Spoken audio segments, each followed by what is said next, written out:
In March of this year, 3 American anti-gay activists were invited to Africa, to the nation of Uganda, to lead a conference there on the evils of homosexuality, the gay agenda, and how gay people don't really have to be gay if they don't want to be.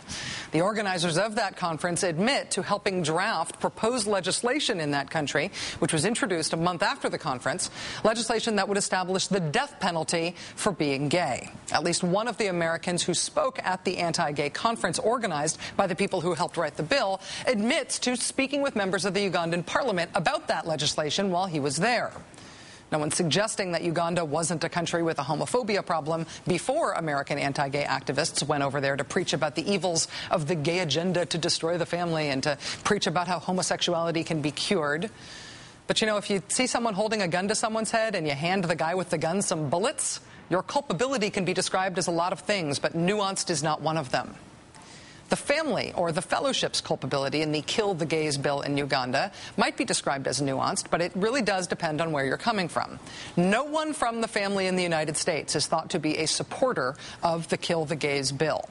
But it was at an event associated with one of the family's national prayer breakfasts in Uganda where the Kill the Gays bill was reportedly first proposed. The legislator who proposed it is reportedly an organizer of that national prayer breakfast and a member of the family, as is the government's Minister of Ethics and Integrity, an outspoken proponent of the Kill the Gays bill, a man quoted in the New York Times this week as saying, "Homosexuals can forget about human rights."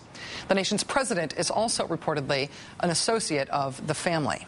Joining us once again is Bob Hunter, a member of the family who is the only associate of the group to have ever agreed to speak to us about the group. Mr. Hunter has had extensive dealings in Uganda, including organizing that country's first national prayer breakfast nearly 20 years ago. Mr. Hunter, thank you again for your time. Yeah, I'd have to say I only helped in organizing. A fellow named B.K. Kiria, Ugandan, actually organized it. Is the president of Uganda an associate of the family?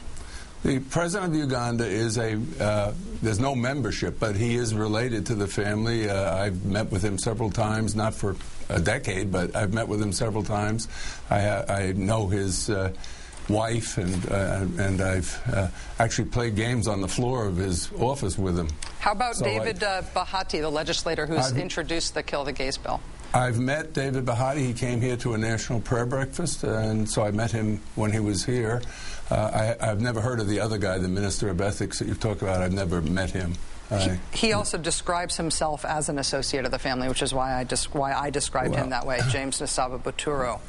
Yeah, as I say, there are 10,000 groups around the world that are sort of affiliated with the family. Now, I agree that these guys are involved, but when they came to their group at the National Prayer Breakfast in October 2009, when Bahati came and said, we're thinking of introducing a bill, he got kickback, as Jeff Charlotte has reported, from the members of the family right there, well before the bill was introduced, several days before. Can you see, though, how it's hard for anybody to disassociate the family from this legislation when it has been introduced by and supported by all these people in Uganda who are in the family?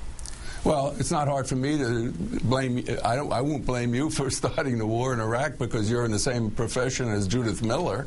I mean, it's guilt by association. You're saying, that would be if I was saying that all Christians are responsible for this because these are Christian legislators, or all people who are legislators are responsible. This guy is associated of an organization that you are part of, and presumably that means there's some mutual influence, that you at least have access to him. He was invited to the National Prayer Breakfast here, right? Yeah, he was, but there are 10,000 people that are affiliated with us, and I'm sure that some of them are doing some bad things.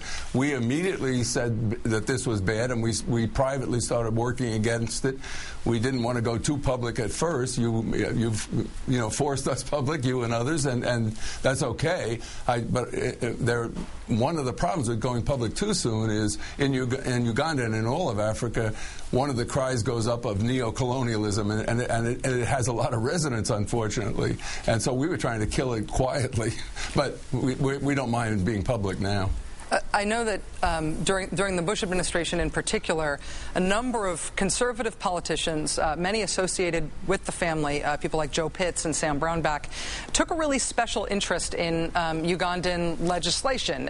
For example, pushing abstinence as a replacement for condoms in the anti-HIV efforts in that country. Were they more effective at pushing those efforts because of the contacts they had made through the family? I don't think so. There were others, including me, who applauded Museveni for his earlier ABC program, and so I think he was hearing it from both sides. Nobody is saying that, and I don't want to leave the impression that the family in the United States has been pushing the Kill the Gays legislation. But it would seem that because of the family's reach in Uganda, extensive reach there, a lot of it because of work that you have done, that the family may be in a unique position to stop it. It's been heartening and a big change of pace to hear, a big change in tone to hear you come out publicly and say the family is against it and you're working against it. Yeah. I wonder if you think that you will be able to stop this legislation. I'm encouraged more by what the Assistant Secretary of State said about what Museveni told him than anything else, because the Assistant Secretary of State, Johnny Carson, was a U.S. ambassador to Uganda, and he wouldn't make a mistake like that. He would understand Museveni because he knows him well. And so I'm very encouraged. Plus, there's some things happening privately on the ground that make me a little bit more encouraged. I know the bill will be radically altered at least, and hopefully withdrawn. Bob Hunter is now the Director of Insurance for the Consumer Federation of America. He's a longtime member of the family, and he is the brave person associated with this organization who is willing to talk publicly about the work of the group. Thanks very much for joining us tonight. I hope you feel like it was a fair discussion and you were able to get your side heard. I think you were very fair, and I appreciate the opportunity. Happy New Year to you. Happy New Year, too. Thanks, Mr. Hunter.